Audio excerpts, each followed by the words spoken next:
Hi friends, it's Sunday, and welcome to day 23 of the 25 push-ups for 25 days challenge to bring awareness to mental health. Today's subject is going to be how fruits and vegetables can influence your sense of anxiety. And then I'll be doing the 25 push-ups, and I think today I'm going to pump some iron and do it with high intensity interval training. A few days ago, I showed you my power breakfast, and I started out with 3 heaping spoonfuls of yogurt, which is equivalent to about 1 cup, and I found some interesting information about how it could relate to anxiety. Fermented foods, neuroticism, and social anxiety in interaction model. For those high in neuroticism, higher frequency of fermented food consumption was associated with fewer symptoms of social anxiety. Fermented foods that contain probiotics may have a protective effect against social anxiety symptoms for those at higher genetic risk.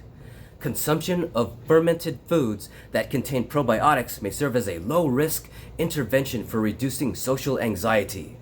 The main reason why I started eating yogurt is because a few years ago when I visited the doctor, he just told me, dude, you gotta eat yogurt every day. And I'm like, okay, you're a doctor, so I'm gonna listen to you. And apparently, I guess there's a lot more benefits than protein in it. So I feel like there's a lot of people out there that have anxiety issues and they're popping pills when, according to this research paper, it says that this could be a low impact or a low risk intervention on your anxiety. That is amazing. All right, now it's time to transition into fruits and vegetables.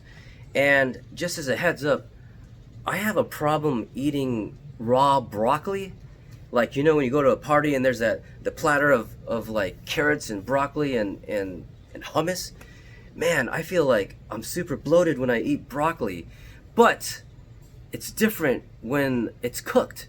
And apparently, I saw this show on Netflix by that one author, Michael Pollan, who wrote that book I mentioned on the fruit episode called The Botany of Desire. Anyways, he has this TV show, and somewhere in the show about food, he goes into how if you have a problem eating raw vegetables and stuff like that, you can cook it, and if you cook it, it changes the chemistry, and it may actually not affect your system as much if you're having some hard time eating fruits and vegetables. Effects of different cooking methods on health-promoting compounds of broccoli. Results show that all cooking treatments except steaming cause significant losses of chlorophyll and vitamin C and significant decreases of total soluble proteins and soluble sugars. In general, the steaming led to the lowest loss of total glucosinolates, while stir-frying / boiling presented the highest loss. Stir-frying / boiling, the 2 most popular methods for most homemade dishes in China, cause great losses of chlorophyll, soluble protein, soluble sugar, vitamin C, glucosinolates, but the steaming method appears the best in retention of the nutrients in cooking broccoli.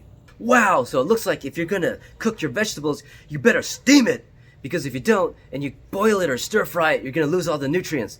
I guess the best solution is, if you're like me and you love Chinese food, you probably need to order it on the side, the vegetables on the side, so that you can get all your nutrients, man. Intake of raw fruits and vegetables is associated with better mental health than intake of processed fruits and vegetables. There is now good evidence that higher fruit-vegetable intake is related to better mental health. Research has established that people who eat more fruits and vegetables have a lower incidence of mental disorders, including lower rates of depression, perceived stress, and negative mood. People who eat more fruits and vegetables also have a higher likelihood of optimal mental states, such as greater happiness, positive mood, life satisfaction, and social-emotional flourishing. Ooh, fancy. Social-emotional flourishing, which captures feelings of meaning, purpose, and fulfillment in life. Importantly, these associations between fruit, vegetable intake, and various mental health indicators are associated with increasingly higher mental health scores. Man, it's getting dark now. All right, it's really satisfying reading that research paper because it validates so much about issues that I had. I feel like it was day 3 where I opened up about my anxiety issues and going through some procedures, medical procedures, and how he eventually overcame it with eating vegetables. And recently actually a friend of mine private messaged me, and I'm not gonna go into too much details because I don't know, I feel like it's probably not for me to discuss openly, but he ended up fracturing his skull, an 8-inch fracture, and he got through it with diet and exercise. And yesterday he did 25 pull-ups, 100 push-ups, and deadlifted 250 pounds. That's incredible. That's an incredible recovery, man. Raw fruit vegetable intake was associated with fewer depressive symptoms and higher positive mood, life satisfaction, and flourishing. Raw fruits were additionally associated with the reduced negative mood. By contrast, processed fruit vegetable intake was only associated with positive mood, but not with any other mental health variables. The size of the correlations was significantly stronger for raw fruit vegetable intake than processed fruit vegetable intake for depressive symptoms, positive mood, life satisfaction, and flourishing. Raw fruit vegetable intake, but not processed fruit vegetable intake, significantly predicted lower depressive symptoms and higher positive mood, life satisfaction, and flourishing when controlling for the covariates, control variables. The inflection point occurred at 6.5 servings per day. This indicates that incremental improvements in positive mood were observed up to 6.5 servings of raw fruit vegetable intake a day. You just said that, bro. After which, increasing servings of raw fruit vegetable intake was associated with no additional benefits to positive mood. Well, this chart simplifies everything. As you're eating more fruits and vegetables, your positive mood increases until you hit that inflection point right there, 6.5 servings. That's actually a lot. Yeah, duh, of course you're gonna start to feel kind of like you gotta do a number 2. And there you have it. If you're feeling depressed, or you're having anxiety issues like I did a long time ago, you might want to try eating raw fruits and vegetables. Okay, it's kind of getting dark now. I need to do my 25 push-ups and then my exercise routine where I'm going to pump some iron and do high intensity interval training with it. I need to stretch first though.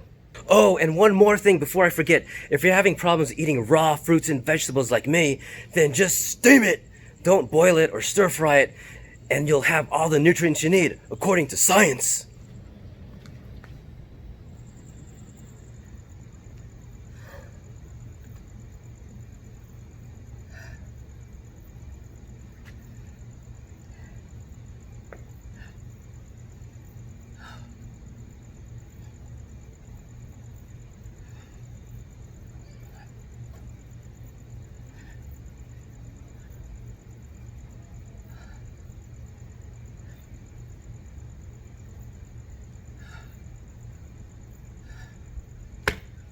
Damn.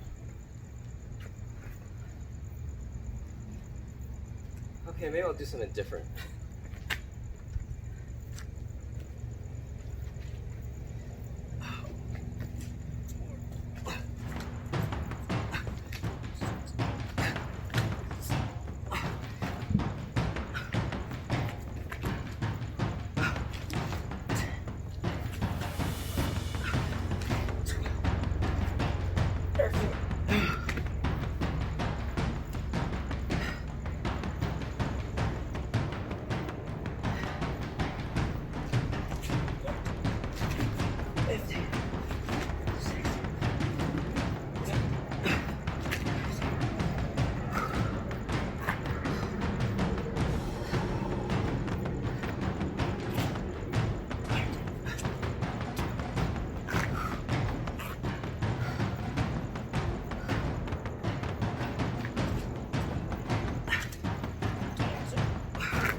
Good gosh. Damn.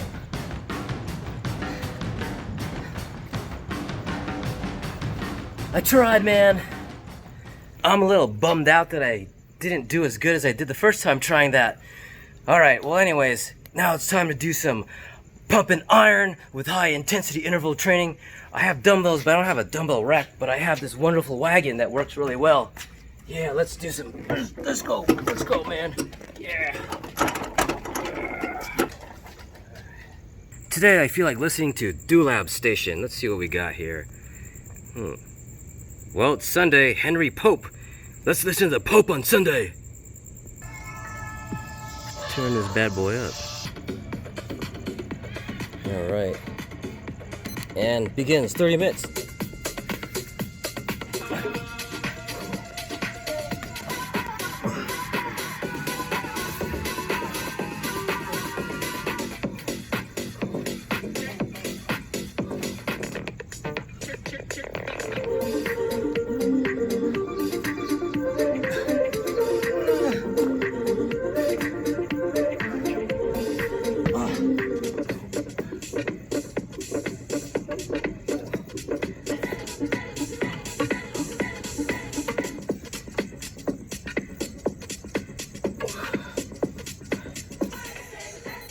All right, timer's up. 333 calories, 162 beats per minute, peak rate. So it looks like 68% of my workout was in the peak state. Excellent. Well, friends, it looks like I'm burning that subcutaneous abdominal fat. I'm gonna make myself a recovery drink. Actually, I'm gonna show you what that is tomorrow.